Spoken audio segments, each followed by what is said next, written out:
Israel Hamas போர் நிறுத்த ஒப்பந்தத்திற்கு Israel அமைச்சரவை ஒப்புதல் அளித்துள்ளது. மேலும் ஞாயிற்றுக்கிழமையன்று முதற்கட்ட பிணை கைதிகளை ஹமாஸ் விடுவிக்கும் என்ற அறிவிப்பு வெளியாகியுள்ளது.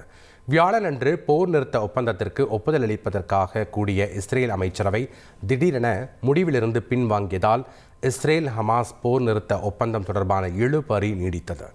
இஸ்ரேல் அரசு அங்கீகரிக்கும் வரை போர் நிறுத்தம் செயல்படுத்த இயலாது என்ற நிலையில் தற்போது இஸ்ரேல் அமைச்சரவை காசா போர் நிறுத்தத்திற்கு ஒப்புதல் அளித்துள்ளது. மேலும் வரும் ஞாயிற்றுக்கிழமையன்று முதற்கட்ட பிணை கைதிகளை விடுவிக்க ஹமாஸ் ஒப்புக்கொண்டுள்ளதாகவும் அறிவிப்பு வெளியாகியுள்ளது.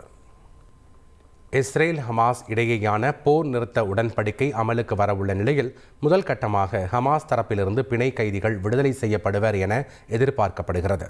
ஹமாஸிடம் சிக்கியுள்ள பிணை கைதிகளை மீட்பது குறித்து இஸ்ரேல் பிரதமர் பென்யமின் நெதன்யாகு ஆலோசனை நடத்தினார்.